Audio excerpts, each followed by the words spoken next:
Hi everyone, I'm Gabriella, and the book that I am reading is When Love Goes Wrong, What to Do When You Can't Do Anything Right, Strategies for Women with Controlling Partners. And with this one, it's by Anne Jones and Susan, I want to say her last name is Snetcher. I don't know if I'm repeating that right.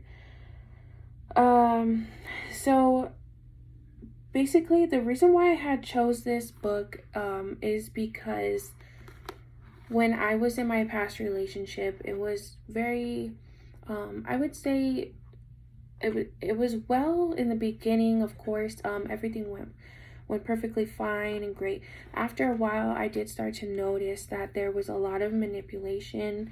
There was a lot of toxic things that were happening that I was excusing from the relationship. With this book, it helps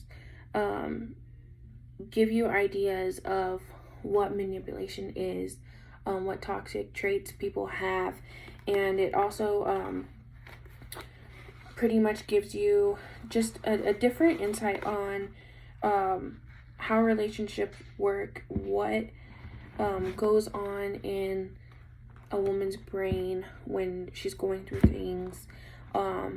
It helps you with explaining yourself in a different way once you kind of move past certain things in your life and your relationship.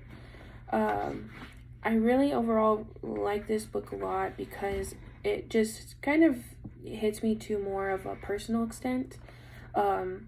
There's so many in here. It shows you there's so many different women in the passages. They give you a little bit of what they've been through, their stories, and they're just like kind of shorter stories, and it just lets you feel what they feel and see what they've been through, and it kind of helps you be able to put it in your life. And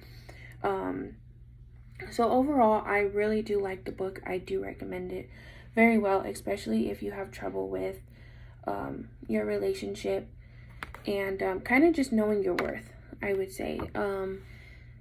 So the reason why I chose this book too is to improve my relationship with my ex, and kind of like how to basically see it as like me being able to communicate with him better. And overall, I would say that it's improving. By reading all of this stuff, yes, it does bring a lot of old pain back. But when I start to think about it, it's more of like a healing process. You accept what happened and you try to find yourself, forgive, to be able to move on. And I think that that's like the most important thing. So I would say that my relationship with my ex, with my son's father, has gotten a lot better as far as communicating. I kind of just let him, speak what he's got to say, hear him out, and then try to do the same thing as far as me, but in a different tone, and by explaining, okay, well, this is how you feel, this is how I feel, what can we do to get past this, so then that way we can move on. So I overall think that it's very, very deep and detailed as far as reading it. So I'll read to you guys just a little passage of one of the things that one of the women had went through. So this is Patty. So Patty said, "First, I blamed Ron's bad moods on his job. He had lots of financial worries at work. It was just seasonal employment, and he had a son for a boss. Then I added the stress of family life. We lived in a trailer, a fairly good-sized one, but it was still much too small for us. The confinement was awful. There were toys all over the floor, and the kids were all over him. I kept thinking, when we moved, things would just get better." Here's one from Catherine. Catherine said, "I came to see Eddie as lonely and sick. He was so mean to me, but he kept saying he was sorry. He would cry. I thought, this has got to be the sickness. He needs my help, and I have to be strong for the both of us to get this through.